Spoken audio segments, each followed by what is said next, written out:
नमस्कार। G20 पर आधारित इस विशेष साप्ताहिक कार्यक्रम में आप सभी दर्शकों का बहुत बहुत स्वागत है। मैं हूं असीम मिश्रा।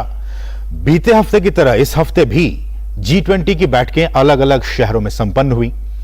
इस हफ्ते महिला सशक्तिकरण पर G20 मंत्री स्तरीय सम्मेलन गुजरात के गांधीनगर में संपन्न हुआ। महिला सशक्तिकरण पर मंत्रिस्तरीय सम्मेलन में पीएम मोदी ने भारत के महिला नेतृत्व वाले विकास के दृष्टिकोण को संक्षेप में प्रस्तुत करते हुए कहा कि जब महिलाएं समृद्ध होती हैं तो विश्व समृद्ध होता है। उनका आर्थिक सशक्तिकरण विकास को प्रोत्साहन देता है, शिक्षा तक उनकी पहुंच वैश्विक प्रगति को बढ़ावा देती है, उनका नेतृत्व समावेशिता को बढ़ावा देता है और उनकी आवाजें सकारात्मक परिवर्तन को प्रेरित करती हैं। वहीं केंद्रीय महिला और बाल विकास और अल्पसंख्यक मामलों की मंत्री स्मृति ईरानी ने भी प्रतिभागियों को भारत के G20 प्रेसिडेंसी के मुख्य केंद्रित क्षेत्रों का स्मरण कराया। इनमें शिक्षा, महिला उद्यमिता और जमीनी स्तर सहित सभी स्तरों पर महिला नेतृत्व को बढ़ावा देने के लिए साझेदारी शामिल है। और सम्मेलन की शुरुआत प्रधानमंत्री नरेंद्र मोदी के विशेष वीडियो संदेश से हुई। अपने संबोधन में पीएम ने कहा कि जब पूरी दुनिया जलवायु परिवर्तन, ग्लोबल वार्मिंग और सतत विकास के तरीकों की तलाश में है, तब गांधी जी की सरल जीवन शैली एक उत्कृष्ट उदाहरण पेश करती नजर आती है, जिसे गांधी आश्रम में देखा जा सकता है। Today the whole world is talking about climate change, global warming and urgency to find sustainable solutions. At Gandhi Ashram, you will witness firsthand the simplicity of Gandhiji's lifestyle and his visionary ideas of sustainability, self-reliance and equality. I'm sure you will find it inspirational. और प्रधानमंत्री ने कहा कि देश में महिला सशक्तिकरण को मजबूती से आगे बढ़ाने के लिए महिला नेतृत्व वाले दृष्टिकोण का अपनाना जरूरी है। प्रधानमंत्री ने कहा कि इस मामले में भारत दुनिया में एक मिसाल स्थापित कर रहा है। The most effective way to empower women is through a women-led development approach. India is making strides in this direction. India's President, Srimati Draupadi Murmu, sets an inspiring example herself. She comes from a humble tribal background, but now leads the world's largest democracy and serves as the commander-in-chief of the world's second largest defense force. और इस मौके पर G20 coordinator Harshvardhan Shringla ने कहा कि अगर देश में महिला सशक्तिकरण की प्रक्रिया को गति देनी है तो प्रधानमंत्री के विजन के तहत महिला विकास की बजाय महिला नेतृत्व वाली विचारधारा को बढ़ावा देना होगा। One very key factor is that India's presidency has enabled us to highlight the effort that has really made it possible to move from women's development to women-led development, and there is a lot of difference in that. We are ahead of the curve when it comes to promoting gender equality, giving opportunities to women. As the Honorable Prime Minister mentioned in his address to the G20 ministerial meeting on women, women's empowerment, he said that today what we have is the opportunity for women to be in every sphere of activity. He referred to the fact that women in our armed forces were actually in operational roles in the cutting edge of that process as fighter pilots. और वहीं DD news से खास बातचीत में महिला और बाल विकास मंत्री स्मृति ईरानी ने कहा कि देश में महिला सशक्तिकरण के पीछे प्रधानमंत्री की दूरदर्शी दृष्टिकोण में बड़ा हाथ है। उन्होंने कहा कि सत्ता में आने के बाद से ही बालिका स्वास्थ्य सरकार की प्राथमिकताओं में सबसे ऊपर रहा है। One needs to recognize that pre-2014, before Prime Minister Modi came to office, there were issues plaguing the female gender, but they were not mainstreamed politically ever. For instance, there was conversation about women who wanted to start enterprise but had no access to capital or credit. There were conversations about challenges with regards to women's health, especially issues like cancer of the cervix, breast cancer.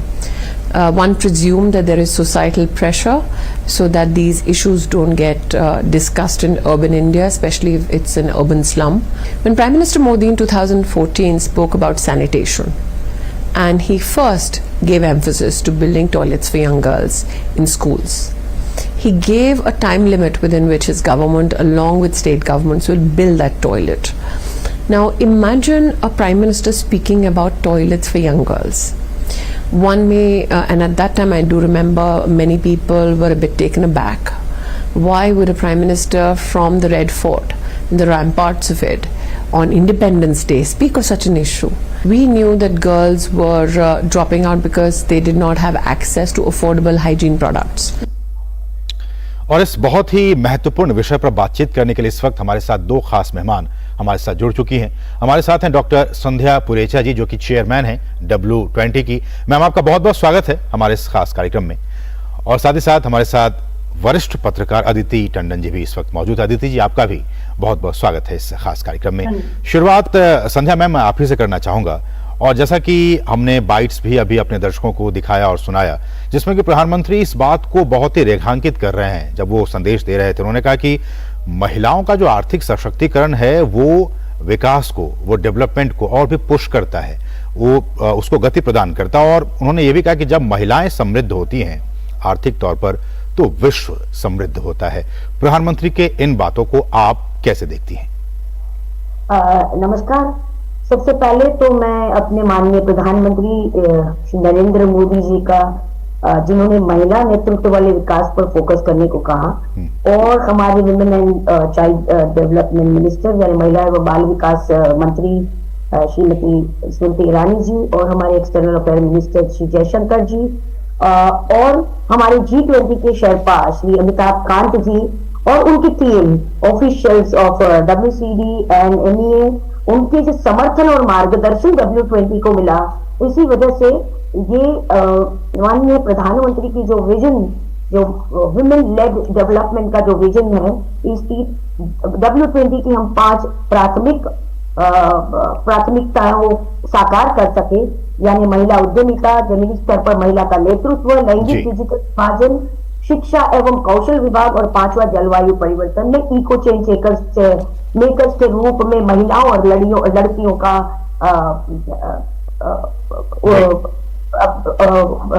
हमारा उनके how they commit their change in this ecosystem and climate change.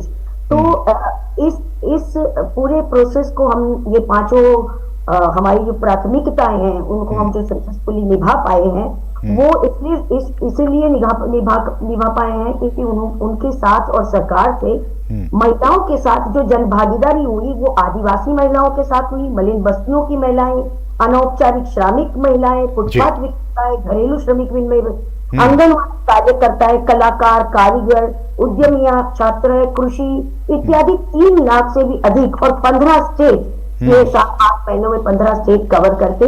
तो ये हमारी उपलब्धियों में अंतर्राष्ट्रीय बैठकें भी 3 अंतर्राष्ट्रीय बैठकें होगी, और हमारी ये 5 टास्क फोर्स बने जहाँ पे फॉरेन डेलीगेट्स भी रहे हमारे साथ, और ये प्रेसिडेंसी के दौरान 120 W20 के आधिकारिक प्रतिनिधियों सक्रिय रूप से भाग भी लिया, और उन्होंने एक W20 कम्युनिके बनाया, जो आज G20 के ऐसे में संध्या मैम, चूंकि आपने विस्तार से कहा, प्रधानमंत्री भी इस बात का जिक्र किया, और हम जानते हैं कि बीते 9 वर्षों में जो योजनाएं प्रधानमंत्री की तरफ से, सरकार की तरफ से महिलाओं के उत्थान के लिए, उनके सशक्तिकरण के लिए, और सशक्तिकरण में न सिर्फ बाकी बल्कि आर्थिक तौर पर भी वो कैसे संबल हो सके, वो कैसे मजबूत हो सके, जनधन खाता को खोलना, करोड़ों की तादाद में खाता खुले, ये तमाम चीजें उनके हेल्थ के लिए, हमने अभी मिनिस्टर को सुना, स्मृति ईरानी जी कह रही थी उनके हेल्थ के लिए, इन तमाम क्षेत्रों में सरकार लगातार, और मंत्री ने कहा कि हमारी प्रायोरिटी है कि हम उनके हेल्थ की देखभाल कर सकें। ऐसे में आपको लगता है कि G20 जैसे इतने बड़े मंच पर भारत ने, यहाँ की सरकार ने बीते 9 वर्षों में जो काम किया है वो वाकई उल्लेखनीय है, और G20 के देशों को भी, खासकर ग्लोबल साउथ के जो कंट्रीज हैं, उनके लिए एक रोल मॉडल है। मुझे लगता है कि ये बहुत ही बड़ा विमेन लेड डेवलपमेंट, यही एक सेंटेंस ही पूरे विश्व के लिए बहुत ही इंपॉर्टेंट है, क्योंकि डिजिटल दक्षता के साथ साथ वित्तीय और व्यावसायिक साक्षरता के माध्यम से महिलाओं को सशक्त बनाना ही हमारा, और उनके महिलाओं के नेतृत्व में आगे बढ़ना, ये बहुत बड़ा मैसेज है पूरी दुनिया के लिए। तो हमारी G20 की जो महिलाओं के नेतृत्व के द्वारा आर्थिक और वित्तीय विकास महिलाओं का हो, ये मुझे लगता है कि हम उसमें बहुत ही आगे बढ़े हैं। 9 सालों में हमने जो करके दिखाया है, और जो स्कीम्स हैं जो महिलाओं तक पहुंची है, और महिलाओं आर्थिक रूप से बहुत सबल बनी है, और ये बहुत ही अच्छे एग्जाम्पल्स हमने लोगों तक पहुंचाए हैं, पूरे विश्व तक पहुंचाए हैं।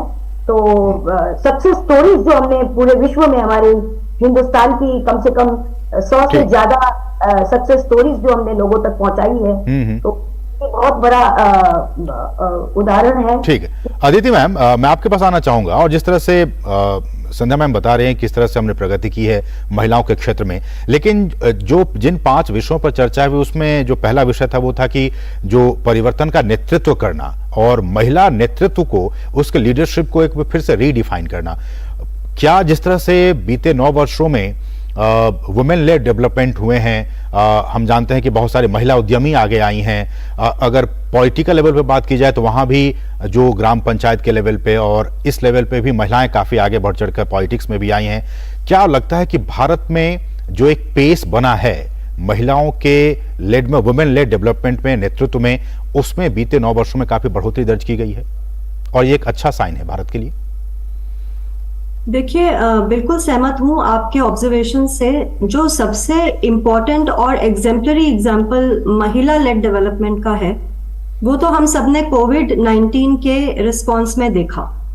हम ये सब जानते हैं कि हमारी जो नर्सेज और हमारी जो ANMs हैं और डॉक्टर्स हैं, 80% जो है वो महिलाएं हैं।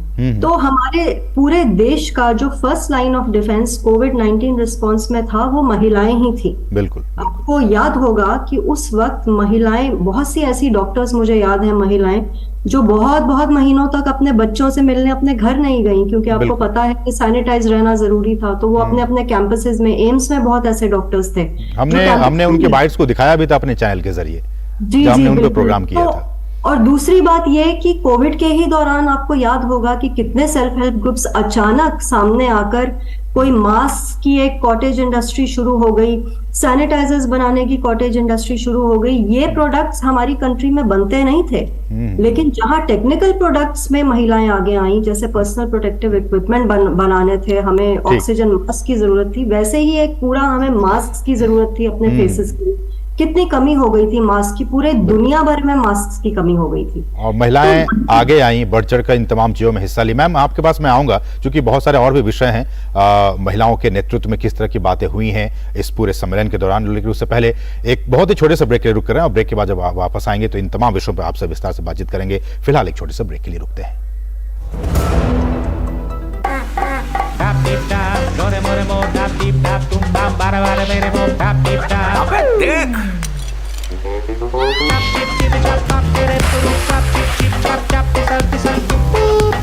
अरे बेटा बच के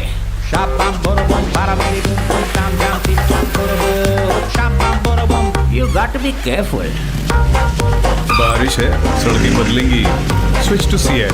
बेटा change soon. It's monsoon. और ब्रेक के बाद आपका फिर से स्वागत। आज हम बात कर रहे हैं महिला सशक्तिकरण पर, जो G20 की मंत्रिस्तरीय सम्मेलन हुआ जिसका आयोजन गांधीनगर में हुआ। हम उस विषय पर बातचीत कर रहे हैं। दो लगातार जो खास मेहमान वो हमारे साथ जुड़े हुए हैं। हमारे साथ डॉक्टर संध्या पुरेचा जी हैं और साथ ही साथ वरिष्ठ पत्रकार अदिति टंडन जी हैं। अदिति जी, मैम आपके पास मैं आना चाहूँगा। और एक जो दूसरा विषय था ये कि जो डिजिटल पब्लिक इंफ्रास्ट्रक्चर है, जिसे हम कहते हैं कि सार्वजनिक बुनियादी ढांचा, इसका फायदा उठाते हुए जो इस सम्मेलन में जो टॉपिक था, सेकंड टॉपिक, जो वित्तीय असमानता है महिलाओं के बीच में, उसको हम, उस खाई को, उस दूरी को हम कैसे पाट सकते हैं, इस पर भी विस्तार से बातचीत हुई है। आपकी इस पर प्रतिक्रिया कि अभी स्थिति क्या है और क्या डिजिटल पब्लिक इंफ्रास्ट्रक्चर के जरिए जो फाइनेंशियल जो गैप्स हैं, क्या हम उसको पाट सकते हैं? क्या बिल्कुल पाट सकते हैं। जैसा कि देखिए, फाइनेंशियल इंक्लूजन के लिए बहुत पिछले 9 सालों में काम हुआ है। एक डीबीटी का ब्रॉड इंफ्रास्ट्रक्चर तैयार था, लेकिन उसको एक अमली जामा पहनाने का काम पिछले कुछ सालों में बहुत ही तेजी से हुआ है। हम सब जानते हैं कि 70% जो लोन्स महिलाओं ने लिए हैं, मुद्रा योजना में दिए गए हैं, वो सब महिलाएं उद्यमी जो हैं उन्होंने ही लिए हैं। तो ये एक बहुत बड़ा फाइनेंशियल इंक्लूजन का फिगर है। दूसरा जो इम्पोर्टेंट फिगर है कि जो 80% beneficiary stand up India movement जो है सरकार का, महिलाओं की, जो नए उद्यमियों को सपोर्ट करने वाला मूवमेंट है, उसमें भी महिलाएं बढ़ चढ़कर हिस्सा ले रही हैं।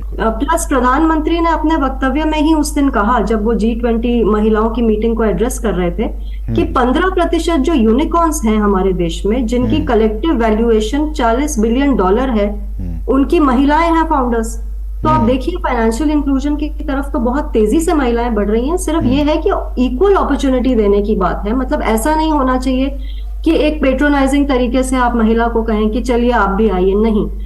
प्रधानमंत्री ने भी अपनी बात में यही कहा जब उन्होंने कंक्लूड किया कि हमें एक एनेबलिंग इंफ्रास्ट्रक्चर खड़ा करना है, जहां महिला और पुरुष की ये जो आर्टिफिशियल बाउंड्री है वर्क प्लेस में, ये भी खत्म होनी चाहिए। और फिर इसी किस्म के मेजर्स को लेके एक ऐसा भी दिन आएगा जब ये जो पे पैरिटी में जो बहुत ही गेपिंग होल्स हैं, जैसे आपको पता ही है कि एक ही काम के लिए महिला को कितने पैसे मिलते हैं और पुरुष को कितने मिलते हैं, ये मुझे बताने की जरूरत नहीं। इस पे डिस्कस करेंगे, इस पे चर्चा करेंगे। लेकिन अदिति मैम, मेरा सवाल आप ही के बातों से है कि ये तो गवर्नमेंट ने एक फैसिलिटी आपको दी कि आपने फाइनेंशियल इंक्लूजन किया उन महिलाओं का, लेकिन मुद्दा इस मीटिंग में संध्या मैम भी जानती होंगी कि इस मीटिंग में यह था कि डिजिटली वो कैसे साक्षर हों, डिजिटली वो लिटरेट हों। उस दिशा में भी लगातार काम कर रही है सरकार, लेकिन हमें उसको और भी आगे बढ़ाना है। वित्तीय साक्षरता, चूंकि हम जानते हैं कि आजकल इतने सारे फ्रॉड्स होते जा रहे हैं, सरकार उसको लेकर भी गंभीर है, लेकिन हमारी महिलाएं जो डिजिटली साक्षर नहीं है, अगर वो डिजिटली साक्षर नहीं है तो वो ऐसी ही महिलाएं फिर वित्तीय अनियमितताएं जो होती हैं उनके साथ उसका वो शिकार बन जाती हैं। और जो दूसरी जो तकनीकी पहलू हैं उस पर भी हमको उन्हें एम्पावर करने की जरूरत है। पहले आपकी प्रतिक्रिया, फिर संध्या मैम के पास आऊंगा मैं। देखिए, इसमें एक बहुत ही इंपॉर्टेंट ट्रांजिशन जो हुई है, जो आपने बहुत महत्वपूर्ण एक बात उठाई कि वित्तीय साक्षरता कैसे होगी। वित्तीय साक्षरता होने के लिए हाथ में मोबाइल का होना जरूरी है, घर में इंटरनेट का कनेक्शन होना जरूरी है। उसके लिए यह जरूरी है कि पहले तो गांव तक ये कनेक्शंस पहुंचे, दूसरा गांव में बिजली हो। तो ये सब जो रिक्वायरमेंट्स वित्तीय साक्षरता की है, जो डिजिटल इंडिया मिशन का एक ब्रॉड गोल भी है कि आप 5G नेटवर्क की तरफ तो चल पड़े हैं, लेकिन क्या रूरल इलेक्ट्रिफिकेशन हुआ है? तो हाँ, काफी हद तक हुआ है। अब तो बहुत दूरी पाट ली गई है और बहुत कम परसेंटेज ऑफ रूरल हाउसहोल्ड्स ऐसे बचे हैं जहां रूरल इलेक्ट्रिफिकेशन होना अभी बाकी है। गांव-गांव तक बिजली पहुंचने की वजह से इंटरनेट की कनेक्शंस और लैपटॉप की कनेक्शंस अवेलेबल हैं। दूसरा क्या हुआ है कि एक वक्त ऐसा होता था, आपको भी याद होगा, कि इस देश में सिर्फ 2 टेलीकॉम ऑपरेटर्स थे, जिसकी वजह से घर घर में मोबाइल नहीं हो पाता था, बहुत कम लोग मोबाइल ऑपरेट कर पाते थे। आज की डेट में 4 मोबाइल ऑपरेटर्स हैं, बहुत ही सस्ते हैं, कोई हर एक के हाथ में मोबाइल है। मतलब जो समोसा बेच रहा है या कोई महिला अपना शॉप चला रही है, उसके पास भी पेटीएम है, उसके हाथ में भी मोबाइल है। आज की डेट में भारत में 83 करोड़ इंटरनेट कनेक्शंस हैं, जो 2026 तक 120 करोड़ होने जा रहे हैं, और उसमें से 50% से ज्यादा महिलाएं होने वाली हैं। ऐसे में संध्या मैम, डिजिटल जो डिवाइड है उसको लगातार सरकार की कोशिश है कि उसको कम करने की दिशा में वो लगातार आगे बढ़ते जा रही है, लेकिन अभी भी सरकार भी कहती है और हम सभी जानते हैं कि डिजिटल गैप है। एक तो ये, दूसरी बात की जो एक साक्षरता है, वित्तीय साक्षरता, डिजिटल एजुकेशन वो भी अभी लोगों तक पहुंचाने की जरूरत है, खासकर महिलाओं तक, गांव-गांव तक पहुंचाने की जरूरत है। अभी ये कुछ चैलेंजेस हैं जिसको लगता है कि सरकार को देख भी रही है और उस दिशा में आगे बढ़ने की जरूरत है।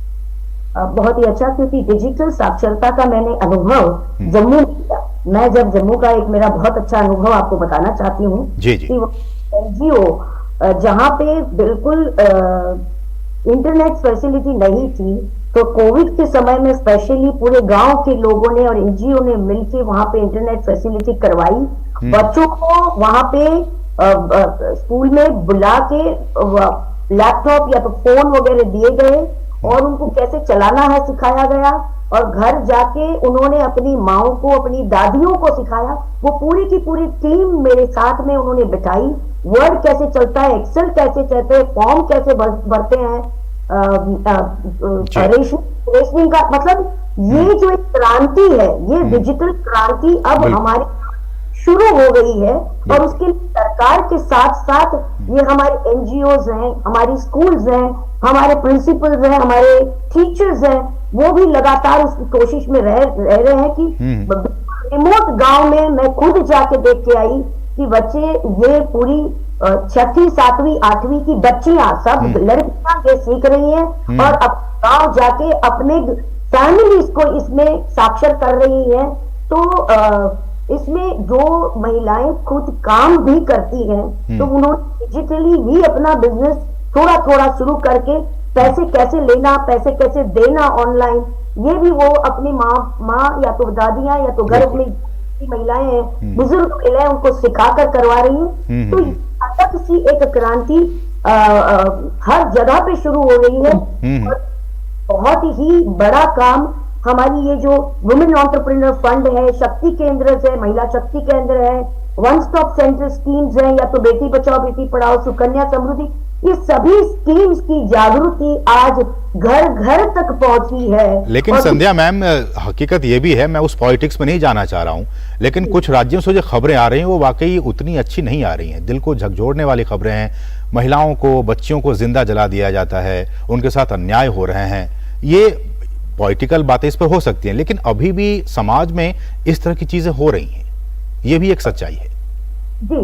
तो बेसिकली महिला सशक्तिकरण करने के लिए सिर्फ महिला को ही एजुकेट करने की जरूरत नहीं है, यहाँ पुरुषों को भी साथ में लेकर पूरे परिवार को अगर एजुकेट किया जाए तो मुझे लगता है कि महिला सशक्तिकरण और महिला समानता, जो समान लैंगिक भावना की हमारी जो वुमेन लेड डेवलपमेंट की तरफ हमारी जो प्रगति की हम बात कर रहे हैं, वो हम डेफिनेटली उसको पा सकेंगे और उस तक हमारा पहुंच सकेंगे, मगर हमें सभी को साथ में लेके चलना है। ठीक है, ठीक है।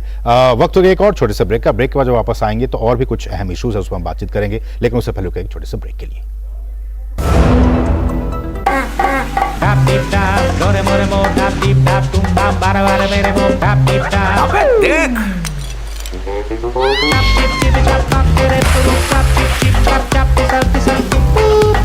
अरे बेटा बच के।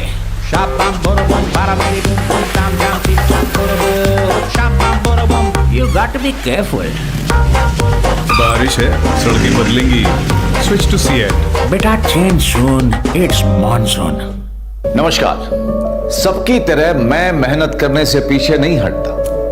हमारी मेहनत ही हमें जीवन में आगे लेके जाती है। पर कई बीमारियां ऐसी हैं जो हमारे कदम को जिंदगी भर के लिए रोक देती हैं। भारत में सालाना हजारों लोग हाथी पांव नाम की बीमारी की चपेट में आकर जीवन भर के लिए अपाहिज हो जाते हैं। मलेरिया की तरह ही हाथी पांव एक मच्छर के काटने से फैलता है, और ये याद रखिए कि हाथी पांव का कोई इलाज नहीं है। गांव, शहर, अमीर, गरीब, हर जात और धर्म की रेखा पार कर किसी को भी अपनी जकड़ में ले सकता है हाथी पांव। पर डरे नहीं, इसका बचाव आसान है। साल में सिर्फ एक बार सरकार द्वारा दी हुई मुफ्त दवाएं खाएं और इस बीमारी से अपने आप को और अपने परिवार को बचाएं। याद रखिए, खुशहाल होगा शहर और गांव जब जड़ से मिटेगा हाथी पांव। 10 अगस्त को हाथी पांव से बचाव की दवा अवश्य खाएं। अपने आप को और अपने परिवार को इस दर्दनाक बीमारी से बचाएं। स्वास्थ्य एवं परिवार कल्याण मंत्रालय, भारत सरकार द्वारा जनहित में जारी। और ब्रेक के बाद आपका फिर से स्वागत है। समय की बहुत कमी है, आखिरी सवाल उस पर कमेंट छोटे छोटे। संध्या मैम, आपसे मैं शुरुआत करना चाहूंगा। और प्रधानमंत्री ने यह भी कहा इस अपने संबोधन में कि जो मिशन लाइफ है, लाइफस्टाइल फॉर एनवायरनमेंट, उसके ब्रांड एम्बेसडर हमारी महिलाएं हैं। और जो जलवायु परिवर्तन जिस तरह से हो रहा है पूरे विश्व में हम देख रहे हैं, उसको कैसे ठीक किया जाए, इसमें एक बहुत ही अहम भूमिका महिलाएं निभा सकती हैं।